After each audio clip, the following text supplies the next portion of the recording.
राजस्थान विधानसभा में इस वक्त नेता प्रतिपक्ष गुलाब चंद कटारिया क्या कुछ कह रहे हैं? कोई चिंता की बात नहीं, जो डूबना है प्रदेश को तो डूबेगा। मतलब 10 वर्ष में चाहे मेरी सरकार रही हो चाहे आपकी रही हो, किसी मैं स्वयं शिक्षा मंत्री हूँ, अपराधी होऊंगा, कोई चिंता की बात नहीं।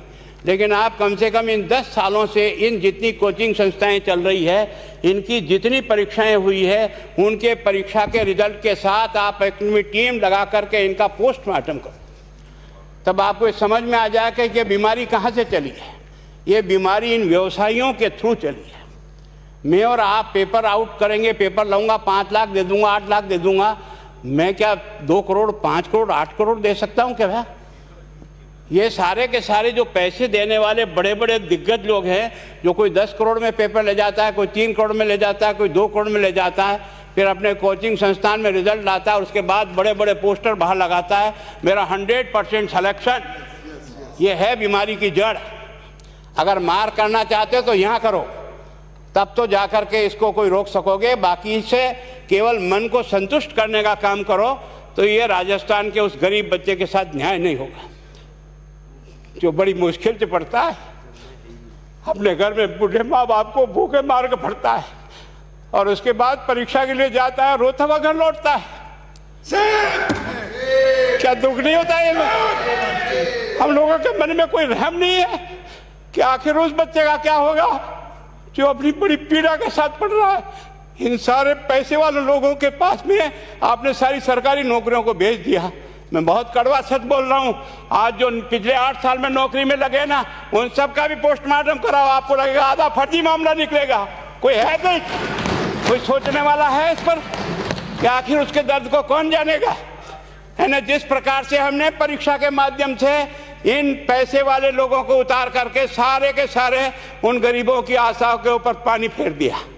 रात और दिन पड़ता है, भूखा प्यासा पड़ता है, घर बेच करके पढ़ता है, खेत बेच करके पढ़ता है, लेकिन जब उसका सिलेक्शन नहीं होता तो जहर खा के मरता है।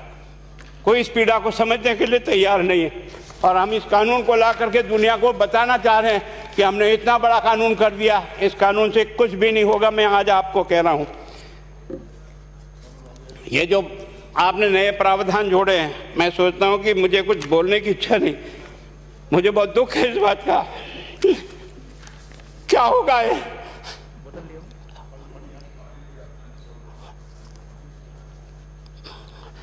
किस तरह की गैंग पाल ली है हमने? पानी पिला दो है ना। मैं उस दिन भी पूछा था कि मैंने कहा ये शिक्षा संकुल पे है, जिन लोगों को ड्यूटी पे लगाया, इसको लगाने वाला दोषी कौन है, जिसके कारण से पेपर जो है ना काट करके निकाल दिया। ये तो ठीक है, भाग्य हमारा अच्छा था कि सवाई माधोपुर की घटना फूट गई और एसओजी को उसमें हाथ में लग करके कुछ केस लग गया। अगर वो केस नहीं लगता तो आज आपकी सारी नौकरी पर इन सब बड़े बड़े दलालों के स्कूल में पढ़ने वाले बच्चे होते और मेरा गरीब का बच्चा अपना घर लौट के जाता। क्या दुर्भाग्य है। और इस कारण से केवल इसके लिए खुश मत हो जाओ कि हमने कानून बहुत सख्त बना दिया इसलिए अपराधी रुक जाएगा। नहीं, सिस्टम को बदलना होगा, ये परीक्षा का सिस्टम चेंज करना होगा। मैं सोचता हूँ कि क्या हम इतने अक्लमंद बैठे हैं, क्या इस व्यवस्था को चेंज नहीं कर सकते? क्या एक ही पेपर हर राजस्थान में 20 लाख बच्चों को दिया जाए? क्या इसका कोई ऑल्टरनेट नहीं हो सकता? इसका ऑल्टरनेट सोचना चाहिए कि हम परीक्षा को टुकड़े टुकड़ों में कैसे कर सकते हैं। जिले के अनुसार पेपर नहीं, एक नहीं हम 25 पेपर बना सकते हैं। कौन से सेंटर पर कौन सा पेपर जाएगा कोई तय नहीं करेगा कौन सा जाएगा, और हम जो इच्छा होगी उस सेंटर पे पेपर भेजेंगे। और ये जितने भी प्राइवेट कॉलेजों में आपने सेंटर बना रखे उनको बंद करो, इनको तुरंत बंद करिए एक ऑर्डर से। जितने भी सरकारी विद्यालय है और सरकारी नौकर ही एग्जामिनर बनेगा और एग्जामिनेशन करेगा, तब तो आप इसको बचा पाओगे। ताकि आप और मैं कितने भी कानून बदल कर दें, आपका वो जांच करेगा, आपका वो अधिकारी आएगा। आपने कहा भाई सेशन जज के नीचे नियुक्ति नहीं होगी, इसके अलग से कोर्ट होगा, बहुत अच्छी बात है। प्रोविजन जो आपने डाले हैं वो स्वागत योग्य, स्वागत करता हूं, पर इन प्रोविजन को लागू तो आप और मैं ही करूंगा, कौन करेगा? जब हम ही ठीक नहीं है तो इन प्रोविजन क्या रोएंगे अंदर बैठे बैठे? जब तक हमारा दिल और दिमाग ठीक नहीं होगा ना, इस बीमारी का इलाज नहीं होगा। हमने शिक्षा के मंदिर को भ्रष्टाचार की भट्टी में जलाकर खाक कर दिया। दुर्भाग्य हमारा, जहां से कोई आशा की किरण दिखती थी उस गरीब को कि चलो मैं अपनी मेहनत से आगे बढ़ जाऊंगा, लेकिन अब वो निराशा में आ गया। उसको लगा कि अब कोई रास्ता नहीं है। और इस कारण से मैं सोचता हूं कि आप जिस भावना से लाया, मैं आपकी भावना की इज्जत करता हूं, लेकिन केवल आपकी भावना इन बेईमानों को नहीं रोक सकेगी। इसको रोकने के लिए हमको सिस्टम को बदल करके और तुरंत उस पर ध्यान करना चाहिए। कानून 302 का बना हुआ है, क्या मर्डर रुक गए? आप भी जान रहे हो, रोज के रोज पोक्सो कोर्ट में आजीवन कारावास हो रहा, क्या व्यभिचार रुक गया है?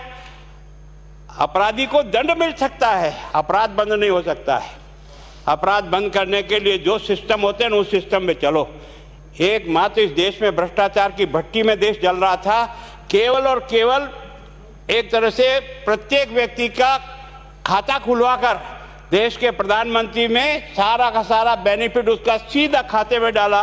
बेईमानों को चोट लगी नहीं लगी, उस तरफ अपना दिमाग बचाओ, उस तरफ अपना दिमाग लगाओ। किस बीमारी का इलाज कहाँ है और कैसे हो, इस बारे में चिंता करने की कोशिश करो। मैं कई बार इधर सीकर और इधर गया तो मैं सोचता हूँ कोचिंग संस्थान की बिल्डिंग देंगे ना तो टोपी गिर जाए नीचे से। क्या चीज़ है यार, भगवान ने क्या लक्ष्मी वहीं बरसाई है? और जो बाकी संस्थाएं हैं उसका कारण यह है कि हमने अपनी दुकान को इतनी कमज़ोर कर दी है कि जहाँ बच्चे अच्छी तरह से शिक्षा लेकर के हम जैसे गरीब पढ़ करके यहाँ आ गए, अब वो रास्ते नहीं हैं। और इस कारण से मेरी बहुत विनम्र प्रार्थना है, इस बीमारी का इलाज चाहिए बच्चे को, कानून से नहीं होगा, कानून के अलावा होगा। और उसमें आप करें। धन्यवाद। Thank you. माननीय मंत्री महोदय।